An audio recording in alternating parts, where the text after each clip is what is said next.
Welcome to the Insider Webinar, Yes on Amendment 3, 2026, hosted by Liberty Link Missouri. My name is Janet Dabbs. I am the Communications Coordinator for Liberty Link Missouri. Liberty Link Missouri was founded by Bev Allen. Our mission is to protect life, liberty, and property through prayer, education, and public policy. Our speaker is Sherry Kuttenkuler. Sherry Kuttenkuler is the Chief of Staff to State Senator Adam Schnelting, a Republican from District 23. She is the former Chief of Staff to State Senator Bill Eigel. She is the statewide Grassroots Director for Missouri Protect. The mission of Missouri Protects is to pass Amendment 3, 2026. Missouri Protects exists for one reason: to protect life. Sherry is also a board member on the Mid-Missouri Pregnancy Help Center board in Jefferson City. She is a mother of 11 children, 9 of which she homeschooled. She has 4 grandchildren. Sherry was an electoral college elector in 2016 and 2020 and a paid staffer, volunteer for local, statewide, and Trump political campaigns. Welcome, Sherry, and thank you for being with us today. I just want to talk to everyone. I want us to have good discussion. I want to answer questions if I can. I'd like to join the meeting. Share insider information and hopefully information that you're not going to get anywhere else because nobody else was working where I was working when we drafted HJR 73 and prior to that SJR 33. So this is my perspective and some inside stuff that I know that I want to share to equip you and to help people to understand how we got where we are, where we're going, and why we need to go with yes on Amendment 3, 2026.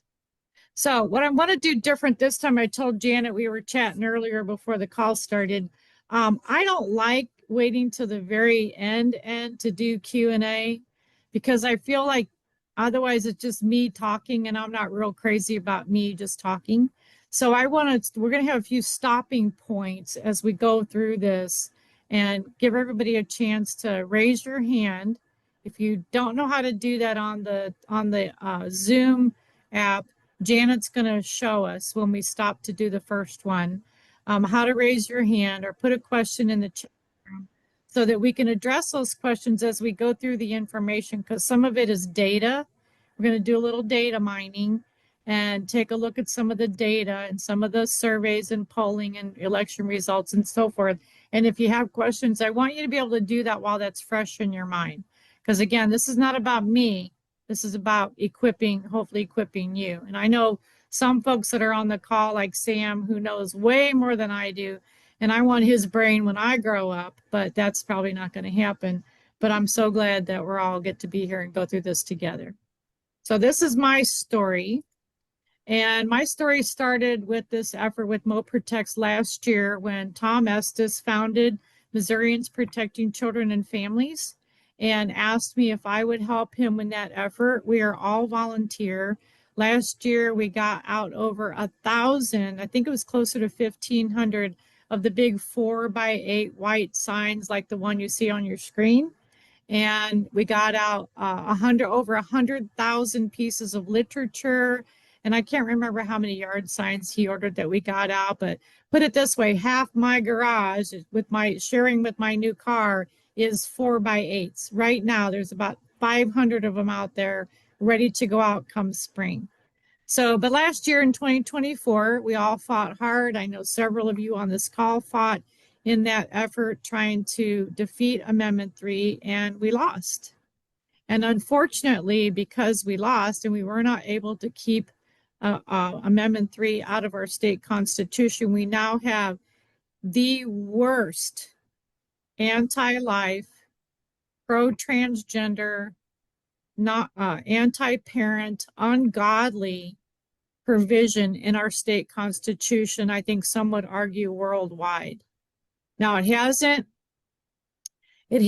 piece of it hasn't been challenged in court yet, but we know that within short order after passage, the opposition was already challenging some of the safety measures and some of the health standards that were in statute that the legislature had put in place to protect women who were getting abortions in Missouri. And some of those, were common sense type provisions. but they were already challenging them in court. And I personally believe it's only a matter of time before they take this full tilt, and we'll talk about that later, and challenge even more. So we lost, so that's how we got where we are. So I want to take a look at the data. There's been a lot of brouhaha on social media and in personal discussions with folks that are, well, you are trusting the data and not God. You're the government is your God, and you're not really looking to him to make this happen, to be able to get something passed that's maybe better in somebody else's eyes. So we're going to take a look at the data because this is not difficult to understand. So in the 2024 general election, and I don't know where you have your box with all the little people in it. I have to move it around to see all the numbers. But the first time, if this is your first exposure to the numbers, the first box on your left is the U.S. presidential, vice presidential race, starting with Trump, the Republican, going all the way down to any write-ins. And you can see that the total number of Republicans that voted for Trump, I'm sorry, not Republicans, but Missouri citizens who voted for Trump was 1,751,986, right? And then Kamala Harris and Tim Walz, who ran on the Democratic ticket, was 1,200,599. The total in that race was 2,995,327. Then if you look down at the bottom at the governor's race, it's almost the same number. It's about 35,000 short of what the presidential race was, which is to be expected in a statewide. So we had 2,960,000, let's see, 266 people voted in that race. And then I want you to look at the top right-hand corner at Constitutional Amendment number 3. Yes votes on Amendment 3 were 1,538,659, or 51.6% of the total votes. But on this slide, I just want you to note the total votes. 2.995, 2.960, 2.981. Sorry, this is just repeating what we just did. So if you look at the statewide totals, the people that voted in the presidential race was 2.995, 327. Governor's race, 2.960, 266. Lieutenant Governor, 2,913,370. Secretary of State, 2.91. Attorney General, 2.90. Treasurer, 2.90. And U.S. Senator, 2.97. That's a really important number, and that's why I keep going over it and over it and over it, so you understand 2.9 million people voted in those statewide races across the state. There were tens of thousands difference on some of them, but most of them were 2.9 million or more, right?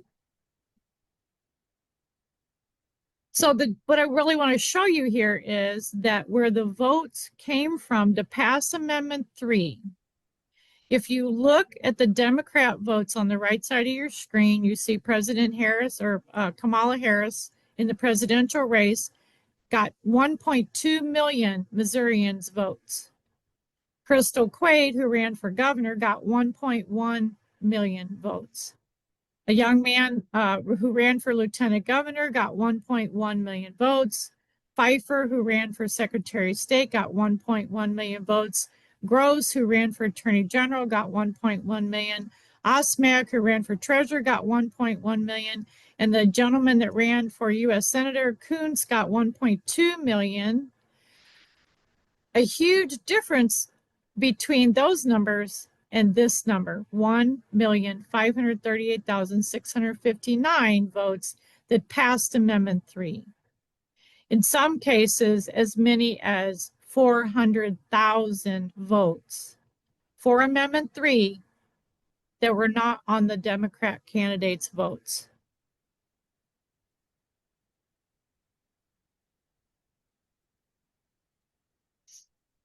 Okay, so when Amendment 3 passed on the ballot, Amendment 3 is not where it goes into the Constitution like you think of the U.S. Constitution. If you have an amendment, it takes its place in the string of amendments. We don't do ours that way. This one happened to be in Article 1, which is the Bill of Rights. And Article 1, Section 36 is where it landed, where it created a new section in the Constitution. In Article 1, Section 36, so it's really no longer technically Amendment 3, it's Article 1, Section 36. In that amendment, or in that language in Article 1, Section 36, it says it shall be known as the Right to Reproductive Freedom Initiative. It talks about the government. I want to point this out to you also because when they wrote the amendment or when they wrote this language, it doesn't say just the legislature. It says the government. And then it limits what the government can do when it comes to this topic of reproductive freedom. The government shall not deny or infringe upon a person's fundamental right to reproductive freedom, which is the right to make and carry out decisions about all matters relating to reproductive health care, including but not limited to prenatal care, childbirth, postpartum care, birth control, abortion care, miscarriage care, and respectful birthing conditions. Well, it doesn't say anything about transgendering kids or giving them hormones for transgender therapies, but the phrase but not limited to does include that, according to Judge Green here in Cole County, who said there was a challenge. The ACLU wanted in a court case, they wanted to challenge that the ballot measure, arguing that Amendment 3 would also ban transgender health care for minors and violates a requirement that ballot measures only deal with one subject. So they challenged the idea that the amendment was multi-subject. But Judge Green said, no. Gender affirming care was closely related to reproductive health care and therefore did not constitute two subjects. That was in a ruling, a case that was brought to challenge the amendment, but it failed. So the other important thing to note in this language that they used is it doesn't say a woman's fundamental right to reproductive freedom. It says a person's. And a person is anyone. It does not give us an idea of gender. It does not denote age. It does not denote developmental phase. It just says a person's right to reproductive freedom, which is how we know that this is absolutely covering transgender surgeries and hormone therapies that sterilize children. Okay, so if we take a second look at it, it says in paragraph 3, the right to reproductive freedom shall not be denied. They can't interfere with it.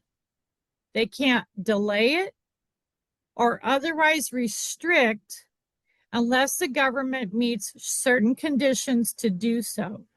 So the government has to demonstrate that such action is justified by a compelling governmental interest achieved by the least restrictive means. Well, that pretty much means then the government, and note again, it's not just the legislature, this is the government. So if the governor did an executive order saying you can't perform transgender surgeries on minor boys, it wouldn't matter because he's part of the government. And he would have to accomplish that goal by the least restrictive means, and he has to prove that to make it not be challengeable in court. So this is the piece here that a lot of us are extremely concerned about, because not only is this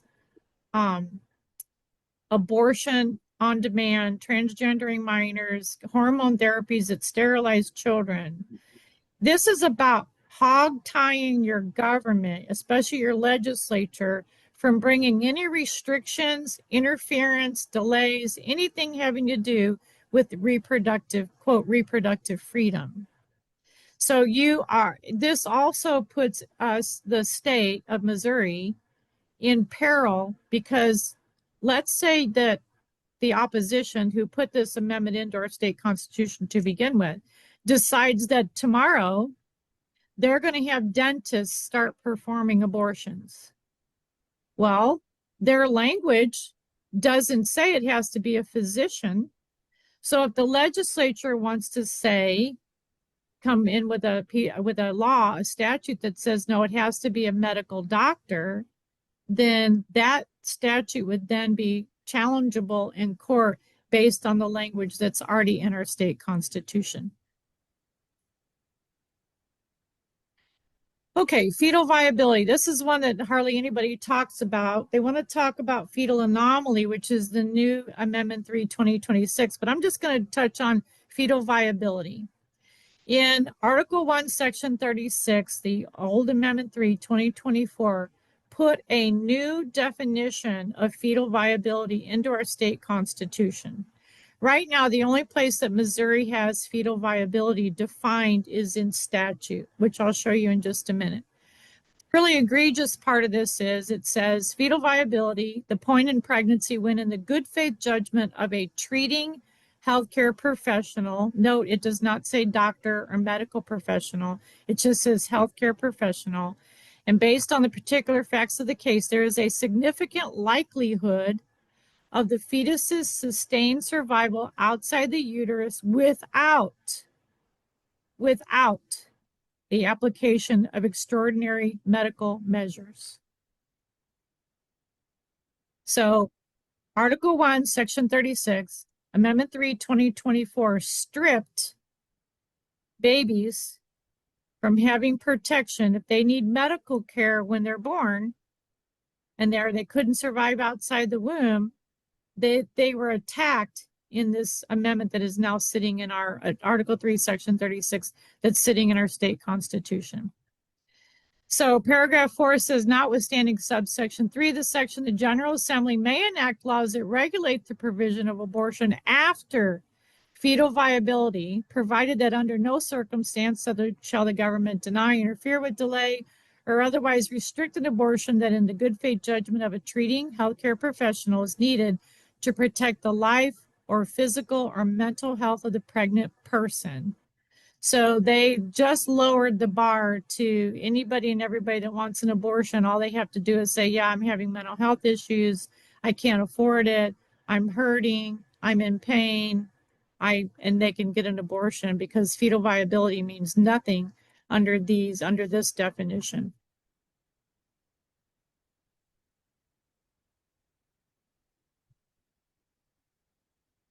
So right now in statute, we have a definition. It's in Missouri Revised Statutes 188.015, paragraph 12 says viability or viable is that stage of fetal development when the life of the unborn child may be continued indefinitely outside the womb by natural or artificial life support systems.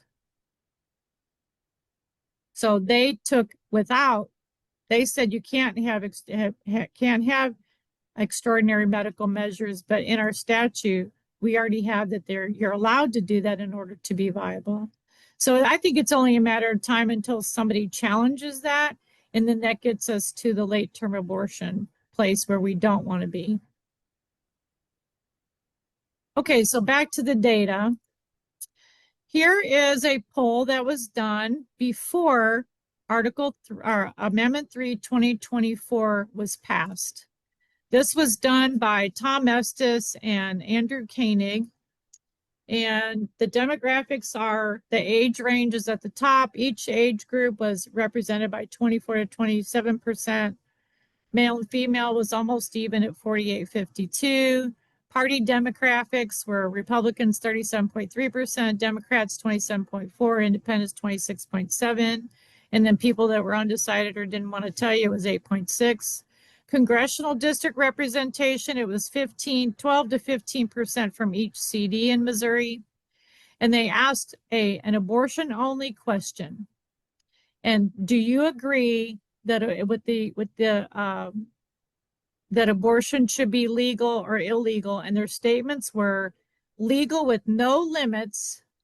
20.7% of the respondents said yes, abortion should be legal with no limitations. 31.1% said it should be legal, but only a few limitations. 33.4% said it should be illegal, except in cases of rape, incest, or to save the life of the mother. And 9.3% said illegal with no exceptions.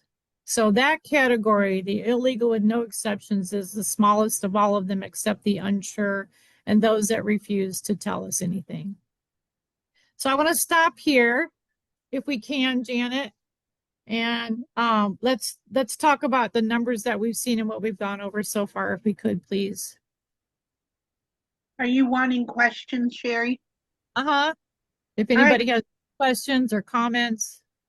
If you have a question or comment, you can raise your hand.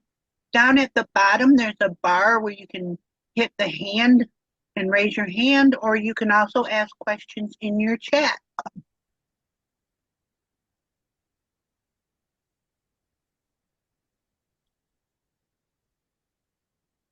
And I can't see any of that. Can you tell me what's there? Yes, I will. All right, thanks.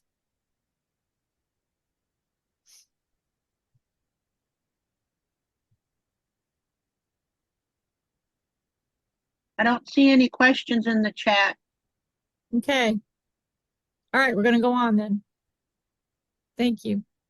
Okay, so there was another survey done, and this was after Amendment 3 2024 passed. And remember, it was, well, not remember, but just so you know, those that responded to the survey, 52% of them said they voted for the Republican candidates. 58% said they voted for Trump. And on Amendment 3 2024, 49% said they voted yes, 45% said they voted no, and 2% left it blank. And then 5% said they couldn't remember. So they vote Republican, they voted for Trump, but they also voted yes on 3. Now, on the policy question in this particular survey wanted to know, did they think that abortion should be available when? 35% said for any reason through the entire pregnancy. That one's a tough one for me to swallow. Because these are the same people that claim to be, 52% of them claim to be Republicans. 58% of them voted for Donald Trump. And yet 35% of them said that abortion should be legal, should be available through all 9 months of pregnancy. The next category that answered the question was that 50% believed that abortion should be available only for medical emergencies, fetal anomaly, rape, and incest. And then 13% said it should not be available at all, and 2% refused to answer. So of the major categories, again, the smallest number of respondents, not the ones that refused, but the other ones, was 13% that abortion shouldn't be available at all.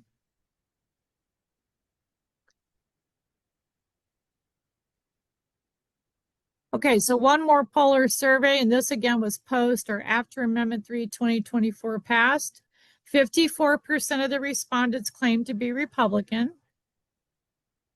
58% said they voted for Donald Trump, which was consistent with the first polling, but this was a different group of people. 50% said they voted yes on 3. 44% said they voted no on 3. And 2 and 4% said they left it blank or can't remember, respectively. So from these numbers, you can see, well, they even agreed on parents' consent for minors to get abortion. 66 said yes. 24% said they disagreed. They want to prohibit taxpayer funding of abortions by 56% to 34%, 10 with no opinion. And yet, so they agreed on those common sense pieces, but they still thought that abortion on demand which we got in Amendment 3 should pass. So from the last survey, as far as policy goes, this was a general question of, you know, how pro-life are you? Are you strong pro-life? Are you somewhat pro-life? Are you strong pro-choice? Are you somewhat pro-choice? We can see that 51% of the respondents said that they were strong or somewhat pro-life. 45% said they were strong to somewhat pro-choice, and 4 with no opinion. Now, looking at this data that we can see we have a majority Republicans. They think they're pro-life, and yet they voted yes on Amendment 3, or enough of them voted to get Amendment 3 passed. So my definition of pro-life and their definition of pro-life would be two different things. I suspect many of you would agree with that, but at the same time, they think of it differently, I think, than I do. I think some of them truly believe that to allow a victim of rape or a victim of incest to get an abortion is more compassionate and more loving than asking the woman to carry the child. Now, I'm not defending it because I don't agree with that. I think it's actually worse to add trauma to trauma. And we know that now through counseling and different ministries that minister to post-abortive women. But at the same time, they're not me, and I can't think for the general public and the electorate, but that's obviously what we're looking at and what we're dealing with in Missouri's political landscape right now. Okay, so any questions on that? Any comments? If you have a question, go ahead and raise your hand or put your question in the chat. There's no bad question. No bads. Okay. All right, thank you, Janet. Okay, so crafting of HJR 73. As we went through session, Senator Schnelting filed SJR 33, and we had another piece on the House side. And just to remind you that Senator Schnelting was the author of the trigger piece of the heartbeat bill in HB 126. He was the one that authored the piece that said when Roe v. Wade was overturned, Missouri would become an abortion-free state. So all during session, I can't even tell you how many times I would go in the office, or I would go out and come back in and go into my senator's office, and he would be in prayer and have his Bible open and Christian music playing and just thinking and praying, or he would say, could you give me a few minutes? I need to pray. Praying through this whole process of trying to get Missouri, how do we get Missouri where we were before Amendment 3 2024 passed?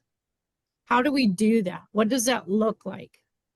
And looking at the polling and looking at the numbers from the election, we knew that we have Republicans who think they're pro-life, but they voted yes on Amendment 3.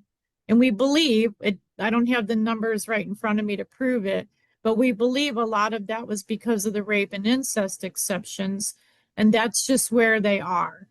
That is truly how they think about this issue, and that's where the majority of the voters in Missouri are. Now, there may be some, Janet and I talked about this earlier, there may be some that truly were confused. I know there were some ladies that Senator Schnelting goes to church with, and they walked up after and spoke to his wife, Christine, and said, yeah, I voted yes on 3. That was right, wasn't it? She's like, no, that was not right. So there was a lot of misinformation. We know that went out over the television and the radio ads and the deception that was out there that this was somehow going to help women who couldn't get miscarriage care and deal with ectopic pregnancy issues and all that, which we know all that was a lie because they were still getting care. But they believed it, and so they voted for it. But let's say that half of them were deceived. That still leaves, in some cases, a couple 100,000 people out there that were not deceived. And they knew what they were voting for, and they voted for it because they believed in, they wanted to protect women, or they wanted to keep abortion legal in cases of rape and incest. So that's where we are. So all during session, it was one of the hardest things to watch Senator Schnelting wrestling with this issue. How do we get where we were? And we know we weren't going to get there in one swoop. The voters in Missouri that just voted yes on Amendment 3 are not going to turn around and repeal a straight up repeal on Amendment 3. That was not going to happen. So as we were doing that, and I saw some opposition coming out on social media and people making comments to me or texting me about HJR 73, I went home and I got in my prayer closet, which is what I do when I need to talk to the Lord and just get direction and understanding from him. And I asked him and I said, are we wrong? Is this the wrong path? Is HJR 73, because it has rape and incest in it, exceptions in it, is this not the right way to go? And I saw a burning building, and he asked me, he said, if you were standing in front of this burning building and you could see children inside that front door, would you run in and get them? And I said, of course I would. And that was my answer. And I knew right then that was my answer. I'm like, okay, you're right. I would run in and get them. If I can see them, I'm going to run in and get them.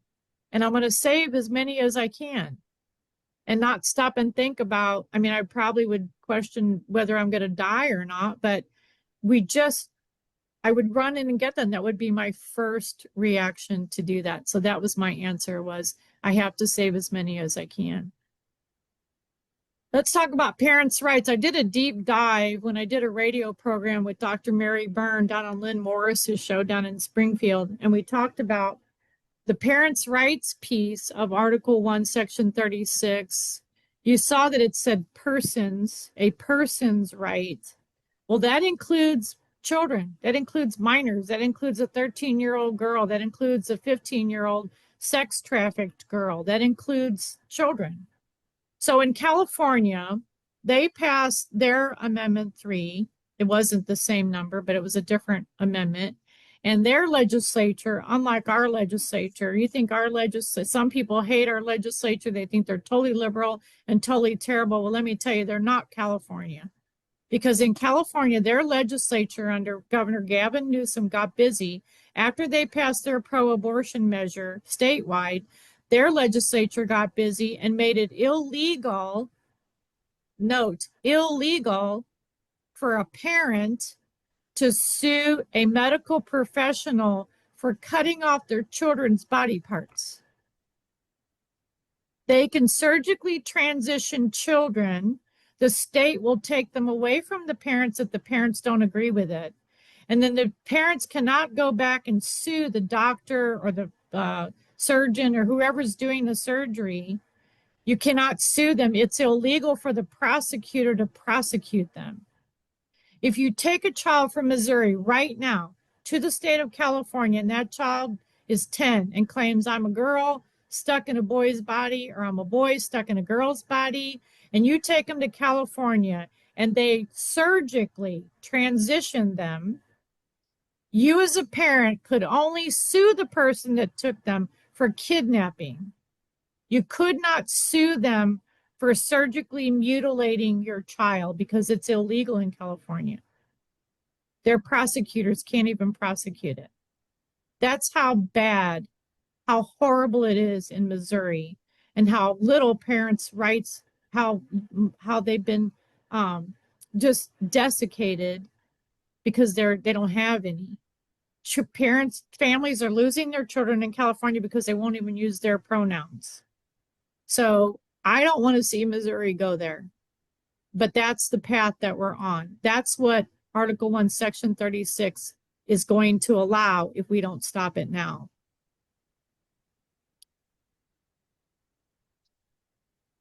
So my question to everybody, even putting the whole abortion issue aside, and not saying that those babies, that every single one of them they're absolutely worth saving. But aren't these young girls, these are 2 young girls. Aren't they worth fighting for?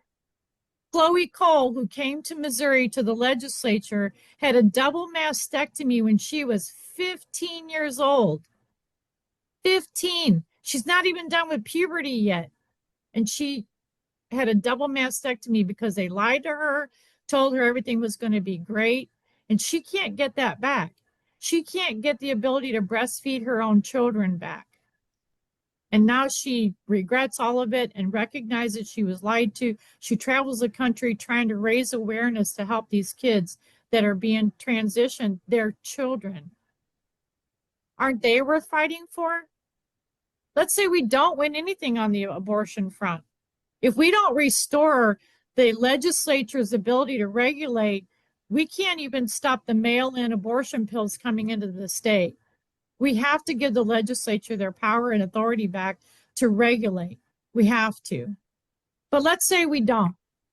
Let's say we only pass a personhood bill, a resolution. We get personhood into the state constitution. What's it going to do for these girls? Nothing. It will do nothing to little boys who think they're girls, whose parents are wackadoodle enough to take them and have their organs removed or restructured that they do, or these young women who've had their breasts removed. It will do nothing to help them. Nothing. It will not protect them at all. For these babies, if the healthcare professional determines that Simon Crozier is the baby on the bottom right. We have Simon's Law, thanks to his mom, Cheryl, and Representative Bill Kidd, that protects babies that are diagnosed as incompatible with life when they're born. He had trisomy 18. He would not be protectable if we allow Article 1, Section 36 to stand because of their redefinition of fetal viability, because he's not viable outside the womb, they would say. He can only live for so long, so that would be a reason for them to be aborted. Aren't they worth protecting? Aren't they worth fighting for? Or the babies at 14 weeks, any of them, 28 weeks, up to the moment of birth, if we allow Article 1, Section 36 to stand, if we don't challenge it, if we don't change it. Is it everything that we want? No. But it's absolutely a giant step in the right direction to save as many as we can. So going back to the burning building, my son, who is a former Air Force, he served one tour in Afghanistan, and he's now a first responder. He's law enforcement. And so I called him and I said, hey, Nate, he's 6'5" and 280 pounds, a joy. I love him dearly. And I said, Nathan, when you go through training as a first responder and you pull up to a scene and there's a house or a building on fire, what's the first thing that you would do? And he said, well, Mom, we're trained to save lives first. He said, I would assess real quick. If I had time, call the fire department, let them know there's a fire. And I said, what if you saw children right inside the door? He said, I would get them out and get them to safety. Ask one of the neighbors to watch them and ask them, is there anybody else still in the house? He said, at some point, I would ask myself, am I in danger? But even then, he said, you have to it's a gut thing where you have to decide, is it not enough danger for you to go in to save somebody else, because they're trained to save lives first. So that's the way I see this fight. I see it, anybody that's not willing to save lives when we can and be like a first responder, then they don't need to be a first responder. Then they don't need to be in this fight. If it's too hard to handle the thought that you can't save them all, so you don't want to save any, then you don't need to be in the fight. So to say if you can't save them all, you shouldn't save any is just wrong thinking. And I thank God that my son and my other friends are all in law enforcement and firefighters that I know, that they're not trained like that, that they're the real heroes that don't stop and think about, sometimes even their own safety before they'll go in and save as many people as they can. And thank God also that the heroes of World War II didn't think that way. Corrie ten Boom and Oscar Schindler and Archbishop uh, Papandreou and Ho Fang Shan and Irina Sandler and all the others that saved 62,000 Jews during the war. But think about it this way. There was an estimated 6 million Jews killed during the Holocaust. They only saved 62,000. So because they couldn't save the rest of them, should they not have saved any? Of course they should. They saved who they could. In Missouri, we need to save who we can. We need to save as many as we can. So to join this fight, thank you for bearing with me as I went through all this. I'm the grassroots coordinator for Mo Protects. We're working together with Missouri Right to Life and Her Health, Her Future, which is the governor's pact that he set up. We're all working together. 40 Days for Life. I can't even remember all the rest of them. Stan might be able to help me with some of their other names. But scan this code if you would. Go to moprotects.org. Sign up to volunteer. I put the volunteer list together across the state.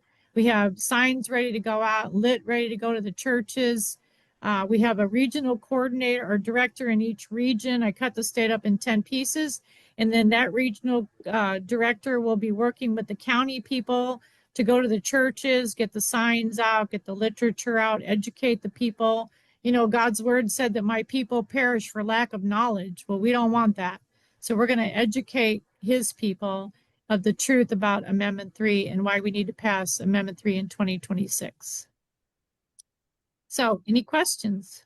We did have one question and one comment in the chat. Okay. Eric Vogt wants to know if the links to the 3 surveys are collected somewhere. Can you provide a link in the chat, or where can you get them?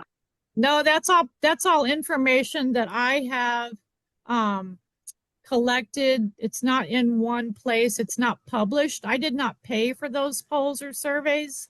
So it's not my intellectual property. I just borrowed some of the information from them with Tom's permission. I took some of the information from the poll that he and former Senator Koenig did. So I just took the numbers and put them into my PowerPoint, which you're welcome to use my PowerPoint. But the surveys themselves are not published anywhere. As a matter of fact, all during session, there were 3 surveys done during session. The one that Tom and former Senator Koenig did before session, before a passage of Amendment 3. And the 3 during session, those were all paid for by private entities and not my money, and wish it was, but it wasn't, to the tune of about $120,000. And so I'm not comfortable sharing that because I didn't pay for it. So, but I do get to see it. Yeah. So the most important thing is that those statistics show why a full-out ban on abortion would never be able to get passed. Yeah, I mean, it's obvious. It's just not going to pass. I wish it would. There was a question in one of the surveys that said if a personhood ballot were put on the measure were put on the ballot, would they vote for it? And the majority of people said yes, they would vote for it. But the majority, but the number of people that did not know anything about it and didn't know, like the majority was only like 40%. So it wasn't high enough to make you think that it's even a possibility yet. And that's just, like I said, where our electorate is. That's where they're at. And we're going to have to meet them where they are and do a whole lot of educating just to get this much done. And then go from there. We have more work to do after this one is passed. Then it would be a great time to bring personhood, but we have to get the numbers where it'll pass. There's no reason to do it if it's not going to pass. Yes, and we can get those numbers up by educating the public and by getting the churches involved, by getting the pastors to speak on the subject so that if the Christians will vote, we can get those things passed. That's right. Yeah. Plus, you also put a conflict into the state constitution if we pass personhood. Like, let's say we pass personhood right now, right this minute. You have implied repeal, which would kick in on, but it would only kick in on parts of Article 1, Section 36. It would not touch the parts, the reproductive freedom as it applies to minor children or the transgender part. And there are some people, I'm telling you out there, who think that you and I should be paying for their transgender surgeries and their hormone therapies and all that. They want the military to pay for it. They want we, the taxpayers, to pay for it.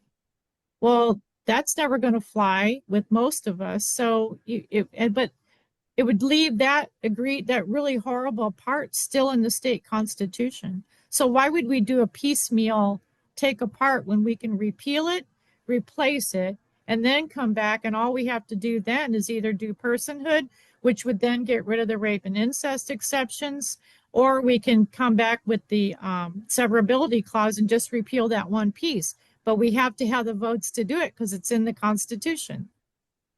And as a reminder, Sherry, because so many people don't understand the petition process. When the Missouri General Assembly was writing the laws regarding abortion, there was no rape or incest or fetal anomaly exceptions. Right. So, but when the special interests who make money off of killing children or mutilating children funded Amendment 3 in 2024, it went to the voters in Missouri, to the people who who many times go and vote their opinion. You know, they don't. So anyway, and then this is a constitutional amendment. So these things, even though we're having rape and incest, there's just been so much study given to what the people will pass. Pathetically, yes, if they knew what we know, they would probably think differently, but they don't know, and they don't even care that they don't know. So anyway, so there's just some, just some truths that I think would be good for all of us to remember, that the General Assembly, we didn't have exceptions, but through the petition process, it goes to the people of Missouri, and the people are easily led to with the money of the special interest to, they lied, So anyway. Yeah, whoever has the most money can do the best ads. Yeah. That's what they're persuaded by, and that's just the way it is. So do we sit out and not do anything and let killing continue? Because I guarantee you, once Planned Parenthood's cranked up and you got, I know for a fact right now there is a surgeon who cannot wait to get a hold of minor boys. And if you've never watched a surgery, a transgender transition surgery on a boy, you should watch one, because you can't undo that. And they can't wait to get a hold of them because they are an experiment. And I don't know if you've heard lately, but Scott Nugent, he's a trans man who came to Missouri and testified a couple years ago on SB 49, which was Mike Moon's SAVE Act. He came and testified. He is screaming even louder. He thinks that we've got sanctuary cities in Missouri, Columbia and Kansas City. He thinks they're still doing them. There is a website, if you want to go look it up, it's called Stop the Harm. And they logged, according to the CPC codes, when they turn in their charge codes for insurance claims, they monitor CPC codes for transgender anything, hormone, prescriptions, treatments, surgeries. They have codes for all of them. They monitor. Go look at the hospitals and the doctors or the facilities that were doing transgender surgeries in the state of Missouri prior to the passage of the SAVE Act, which was SB 49. Go look it up. They were So we would say that passing Amendment 3, 2026 would be worth it just to save the children from transgender surgery. Exactly. Because we're not talking about one or two. And it's getting worse. We've got a couple of questions. Yes. Eldon Smith, does the Amendment 3 protect the 2026 protect babies from abortion except in situations involving rape, incest, and fetal anomaly? Life of the mother, I think, is in there also, but it's the rape and incest is only up to 12 weeks. And the fetal anomaly is so narrowly defined in a different place that we can't, I have yet to have anybody be able to tell me, or at any meeting that we've been at, even doctors, to tell me what's the diagnosis of a baby right now in utero that can't live outside the womb with medical intervention. I don't know of one. Yeah, it has to be fetal Yeah, it's anomaly. fatal. They cannot live outside the womb. But again, that piece of the viability that's in statute that says with natural or medical intervention, that would fall underneath that. So they all can. I don't know of any that can't. And we have another question. Will out-of-state money be restricted this time? I think I'm thinking that Rick Bratton's bill did something with out-of-state money, but it's a No, I shell think game. it It's just was like Senator Ben Brown's bill. Ben Brown, that was But it. it was out of country money. It was foreign Okay. money. So, and no. here's the thing with that. I'm going to be honest with you. I was around during Clean Missouri. I think it was Fallon Bev Allen around the Capitol at the time, actually. And I remember the big rally at the Capitol on Clean Missouri. And everybody was so excited because we're going to stop those darn legislators and their staff from taking cookies from lobbyists and sandwiches and drinking beer and all that stuff. We're going to stop all that stuff. And all it did was force money into PACs. So you can't tell where it is. And it just then becomes a shell game.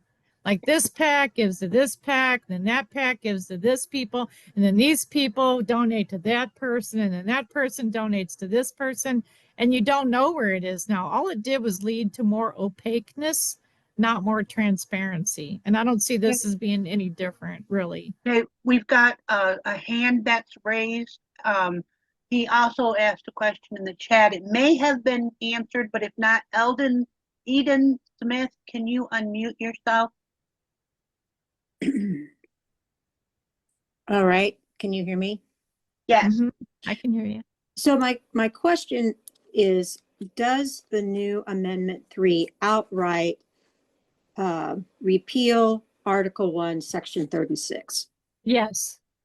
Okay. Yes, it does. That was what the big fight. That's what the big fight with the Secretary of State was. Remember, because the opposition challenged the ballot language because it did not say repeals Article 1, Section 36, and we chose not to do that when we were drafting it. We thought, well, the legislature only gets 50 words on the ballot language. The people, when they do an IP, they get 100. So we decided to take the chance. If they're gonna challenge something, we just won't put the word repeal in there, and then we'll find out. We were hoping, because Senator Bratton had passed SB 22, which gives the legislature 100 words. So we were hoping that with that challenge in court, that HJR 73, when it went to Secretary Hoskins to be rewritten, that he would then get 100 words because SB 22 would be in effect, right? Well, they didn't do it that way, but it all worked out fine. But that was the chance that we took in writing it that way. Okay. But yes, it does repeal Article 1, Section 36. It'll all be fine. You're welcome. Sam Lee said the new Amendment 3 will completely repeal old Amendment 3, and he put a link in the chat if you'd like to read the new Amendment 3 2026. Yeah. Yeah, sorry, I accidentally put the Amendment 2 link, so I've corrected that. So you can click on the Amendment 3 link. It's in my second text there, and that's the HGR 73, which is now called Amendment 3. And if you go to starting on page 4 of the 5-page bill, you will see Article 1, Section 36, the Right to Reproductive Freedom Initiative. You'll see that it's all crossed out. That's the style that the legislature uses when they repeal something. So you can see that old Amendment 3 is repealed, and you can see all in the bold print in the pages 1 through 4, all the new language in the bill. Thank you, Sam. Thank you for the question, Eden. Okay, anything else, Janet? Anyone have any more questions? Comment? I don't see any. Okay. Well, thanks for having me, and thank you everybody for being here. I pray that you will go to moprotects.org, sign up to do something if you're not already volunteering or helping out somewhere to get this done. I think we have this one chance, really, to a huge step in the right direction. We won't be done even when this is done. So, we never get to really rest. We just get to go from one victory to another, hopefully. And then the next step would be either to repeal the section, use the severability clause, repeal the section on rape, incest, fetal anomaly, and the life of the mother, or not life of the mother, but the rape and incest section. And then we would be back where we were, actually in better shape than we were before Amendment 3 2024 passed, because now we have those protections in our state constitution. We've had several people say thank you, Sherry, for the excellent information. You're welcome. Going forward, Liberty Link Missouri will continue to have educational podcasts with Bev Allen and different guest speakers. We're going to have a pastor who will speak on the church's role in government and how the church can get involved and what they can legally do. And so that would be good to invite pastors to listen to that. And then we just put up one with Senator Schnelting that was very informative, and we're going to continue to do that. So if you're not on our email list, I put the information in the chat. You can get on our email list, watch our Facebook page, and what we want to do at Liberty Link Missouri is to link all of us together as one, united with Missouri Right to Life and Missouri Protects and all the different wonderful pro-life organizations, so that we can pass. Amen. Thank you. All right. Thank you all very much for attending, and just continue to pray that we can protect babies, children, and women. Amen. Thank you. Good night, everybody.